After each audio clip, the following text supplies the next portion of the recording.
عام نیک لوگوں کے بارے میں اللہ نے فرمایا یا ایھا الذین آمنوا اتقوا اللہ وکونوا مع الصادقین، ایمان والو اللہ سے ڈرو اور سچوں کے ساتھ ہو جاؤ۔ سب سے پہلے سچے انبیاء ہیں، پھر اس کے بعد صحابہ کرام ہیں۔ تو یعنی صحابہ کرام میں پھر 4 خلفاء سب سے اعلیٰ ہیں۔ 4 خلفاء میں سیدنا ابوبکر صدیق، پھر عمر فاروق، پھر عثمان غنی، پھر مولا علی رضی اللہ تعالی عنہم۔ حضور کے داماد تھے۔ یقیناً جو شخص کسی پر اعتماد کرتا ہے تو وہی اپنی بیٹی اس کو دیتا ہے، یعنی نکاح میں یا نکاح کا پیغام بھیجتا ہے۔ تو اللہ کے رسول صلی اللہ تعالیٰ علیہ وسلم نے اپنی 2 شہزادیوں کا نکاح یک کے بعد دیگرے کیا، اور روایات میں یہ بھی موجود ہے اللہ کے رسول نے ارشاد فرمایا اگر میری 40 بیٹیاں بھی ہوتی یک کے بعد دیگرے وہ انتقال کرتی رہتی تو میں عثمان کے نکاح میں ان کو دیتا رہتا۔ اتنا اعتماد، یہ کوئی معمولی بات نہیں ہے۔ آج کل تو ہوتا ہی ہے کہ اگر کسی کو کوئی ایک بیٹی اس کے نکاح میں کر دے، کسی وجہ سے بیماری کی وجہ سے انتقال ہو جائے، تو دوسری بار لوگ سوچتے ہیں اب نہیں کرنا، بے اعتمادی ہو جاتی ہے ایک دوسرے پر۔ اور آج کل تو بد اعتمادی، بے وفائی، ایک دوسرے کے ساتھ مشکل وقت میں نہ چلنا تو عام ہے۔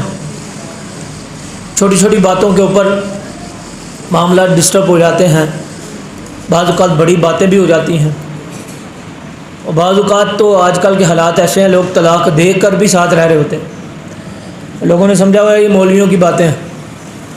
اس حد تک ناجائز کام، حرام کاری معاملات جو ہے نا وہ گھروں کے ہو چکے ہیں۔ یعنی کہنے کا مقصد یہ ہے کہ حلال کو حلال نہیں سمجھتے، حرام کو حرام نہیں سمجھا۔ حالانکہ حلال کو حلال کی جگہ رکھنا چاہیے، حرام کو حرام کی جگہ رکھنا چاہیے۔ سیدنا عثمان غنی رضی اللہ تعالیٰ اتنے باحیا تھے، اللہ سے ڈرنے والے تھے، اللہ سے محبت کرنے والے تھے، گناہوں سے تو بچتے تھے، آپ نیکیاں کرتے تھے، تمام اچھائیاں کرنے کی کوشش کرتے تھے، لیکن آپ کا ایک عمل بڑا باکمال تھا۔ آپ غسل کرنے کے لیے جاتے غسل خانے میں تو کپڑے پہن کر غسل کرتے، حالانکہ پردہ لگا ہوتا، کوئی نہیں دیکھ رہا ہوتا تھا، پھر بھی کپڑے پہن کر غسل کرتے۔ تو کسی نے پوچھا جناب حالانکہ آپ غسل خانے میں ہوتے ہیں، وہاں پہ کوئی دیکھ بھی نہیں رہا ہوتا، اور عمومی طور پر جب غسل لوگ کرتے ہیں تو سارا لباس اتار کر غسل کرتے ہیں، فرض غسل ہو یا ویسے ہی نہانا ہو، لیکن آپ تہمت باندھ کر سطر چھپا کر غسل کرتے ہیں، اس کی وجہ کیا ہے؟ تو آپ نے ارشاد فرمایا مجھے اللہ سے حیا آتی ہے۔ لوگ تو نہیں دیکھ رہے ہوتے لیکن اللہ تو دیکھ رہا ہوتا ہے نا۔ مجھے حیا آتی ہے کہ میں اپنا سطر ننگا کر کے اللہ کی بارگاہ میں حاضر ہوں، یعنی اللہ مجھے دیکھ رہا ہے۔ حالانکہ جائز ہے، یہ اس میں کوئی شرم قباحت نہیں ہے، عمومی طور پہ ہوتا بھی ایسے ہے، لیکن ان کی حیا کا عالم دیکھ لیں، اللہ سے محبت کا عالم دیکھ لیں۔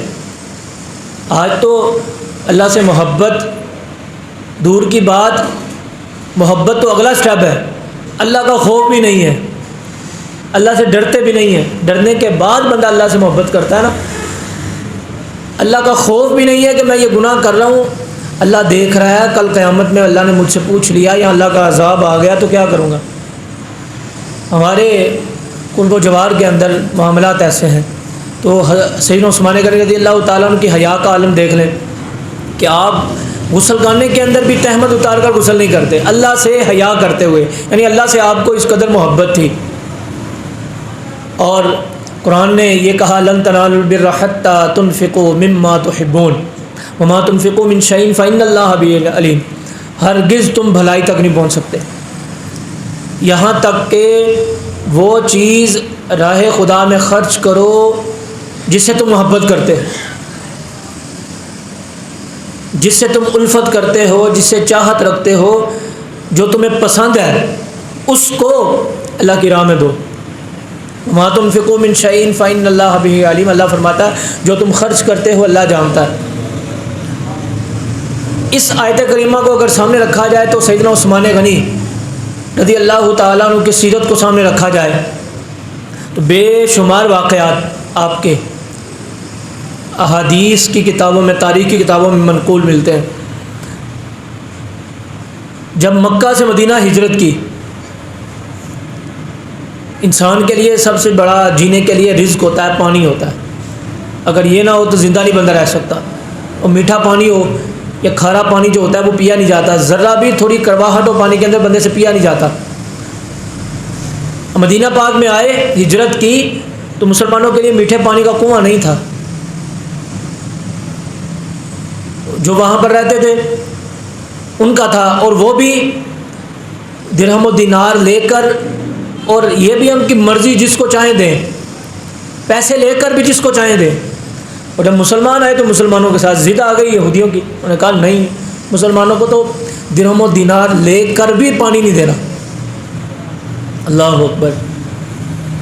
اب دیکھیں، پانی جو اشد ضرورت ہوتی ہے، یہ شکایت، یہ معاملہ اللہ کے رسول کی بارگاہ میں آیا۔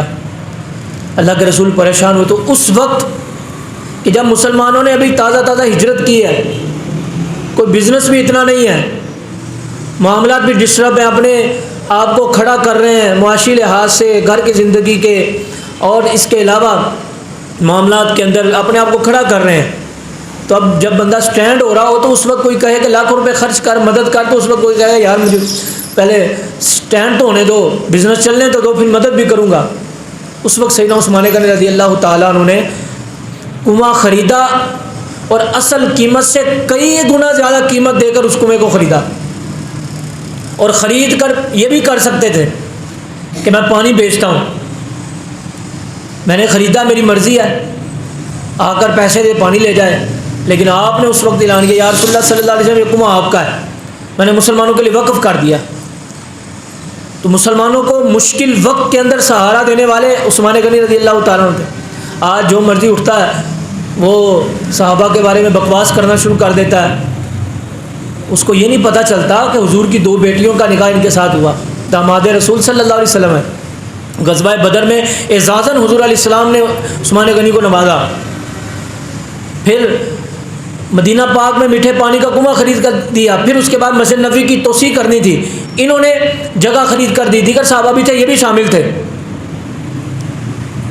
پھر وہ غزوہ تبوک کا موقع کہتے ہیں سب سے مشکل غزوہ تھا۔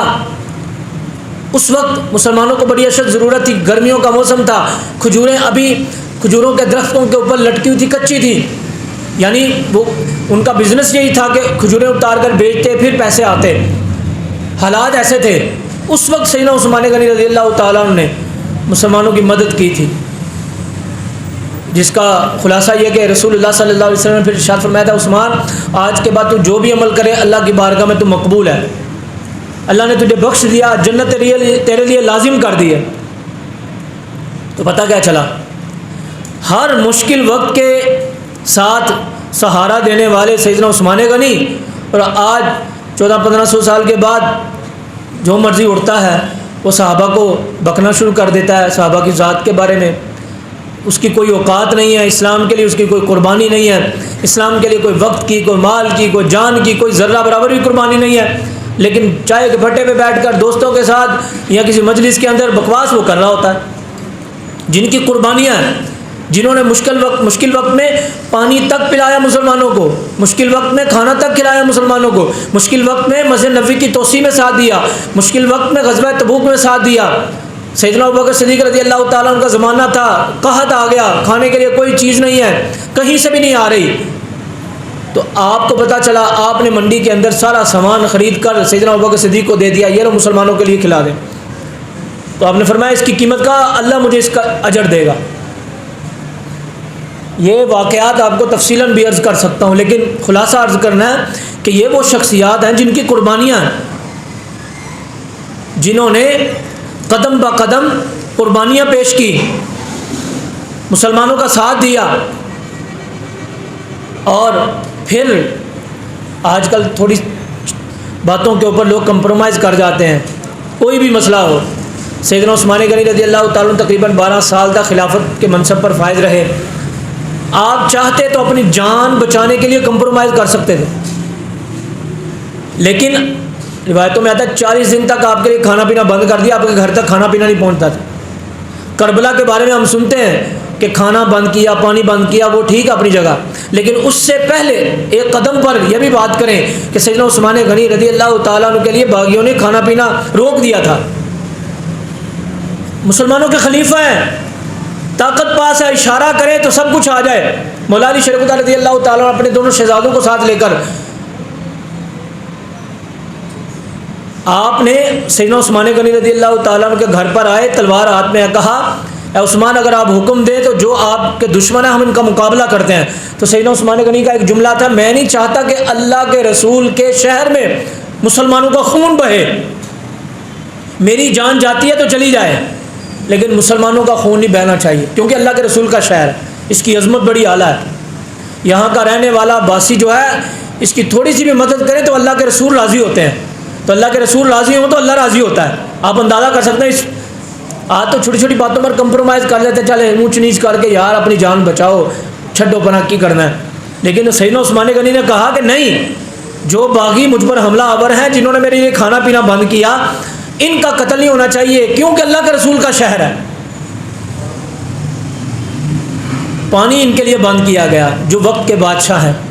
تو یہاں پر کہنے کا مقصد یہ کہ جو مدینہ پاک میں پانی کا کنواں خرید کر مسلمانوں کے لیے وقف کرے، انہی کے لیے پانی کا ایک قطرہ نہیں جانے دیا جا رہا۔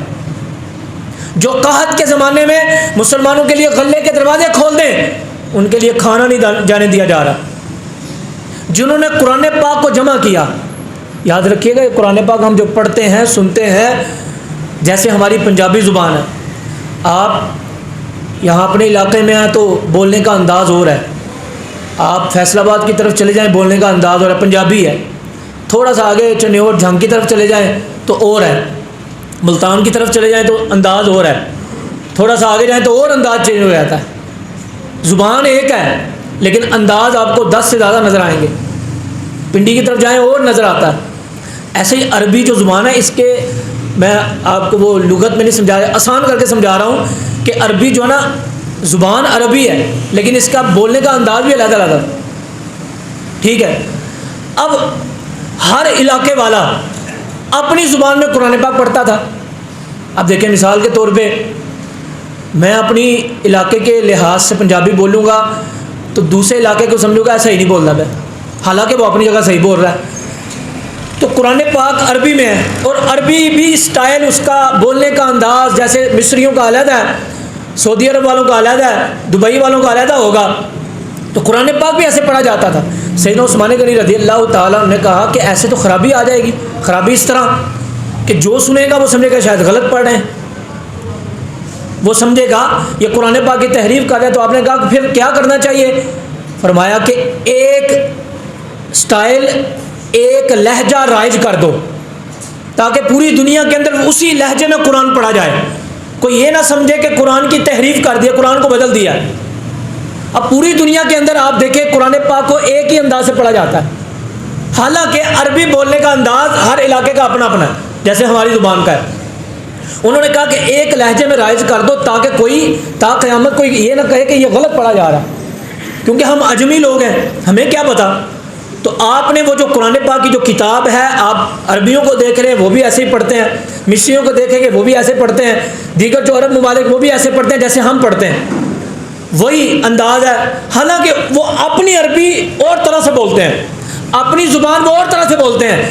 یہ عثمان غنی رضی اللہ تعالیٰ عنہ کا بہت بڑا کارنامہ تھا، بہت بڑا کارنامہ، کتابی شکل میں قرآن پاک کو کر دیا، لہجہ ایک کر دیا صحابہ سے مشاورت کر کے، تاکہ تا قیامت اسی طرح پڑھا جائے، قرآن پاک میں کوئی تحریف کرنے کی جرات نہ کرے۔ تو جو بندہ یار اس قدر سوچتا ہو دین کے بارے میں، قرآن کے بارے میں، لوگوں کے ایمان کے بارے میں، اس کے بارے میں کوئی ایسے ہی بیٹھ کر کو کہہ دے، نعوذ باللہ، الزام لگا دے، اور الزام لگانے والے کی کوئی حیثیت ہی نہیں ہے، تو یہ وہ شخصیات ہیں۔ بتانے کا مقصد یہ ہے کہ ان کی دین کے لیے بہت زیادہ قربانیاں۔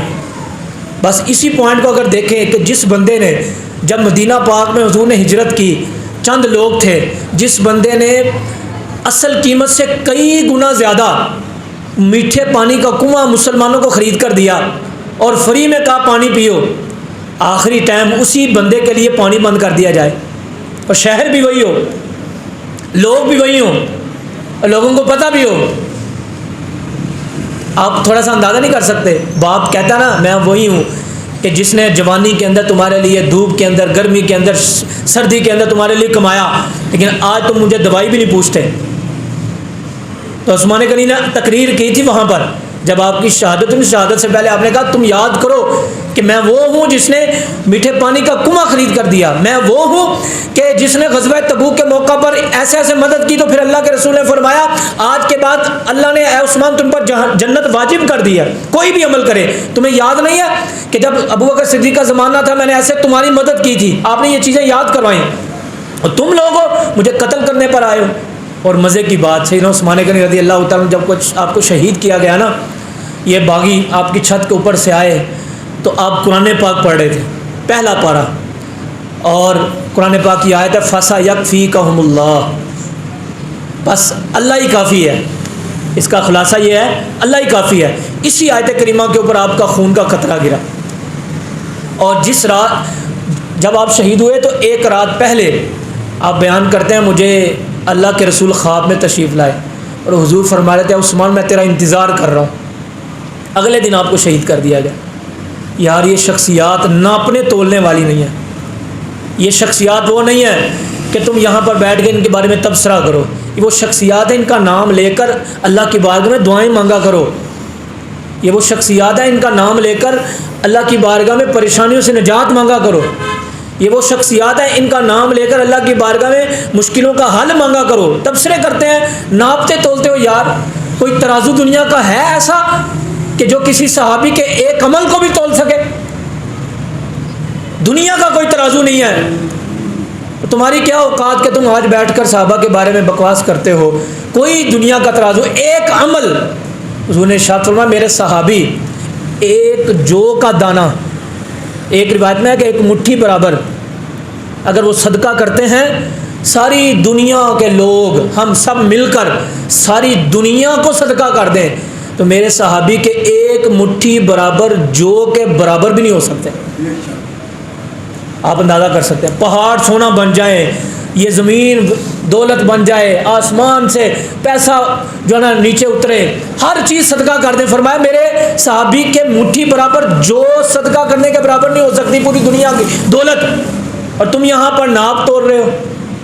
صحابہ بڑے عظیم ہیں. آخری بات عرض کرتا ہوں، اللہ کے رسول نے بڑی پیاری بات ارشاد فرمایا کہ جب اللہ نے روحوں کو پیدا فرمایا، ہم سب بھی تھے، تو اللہ نے اپنے علم سے دیکھا جن کے دل سب سے زیادہ پاکیزہ تھے اللہ نے ان کو نبی بنا دیا، اور جن کے اس کے بعد پاکیزہ تھے اللہ نے اپنے رسول کے صحابی بنا دیا. یعنی پتہ یہ چلا نبیوں کے بعد جن کے سب سے زیادہ پاکیزہ دل تھے اللہ نے کہا یہ ابو بکر ہے، یہ عمر ہے، یہ عثمان ہے، یہ علی ہے، یہ ابو ہریرہ ہے. کیوں کہ ان کے دل پاکیزہ ہیں، اور حضور بھی تو پاکیزہ ہے نا. پھر پاکیزہ کے پاس پاکیزہ لوگ ہی بیٹھا کرتے ہیں. اللہ پاک ہم سب کو عمل کرنے کی توفیق عطا فرمائے. آمین بجاہ النبی الکریم صلی اللہ علیہ وسلم.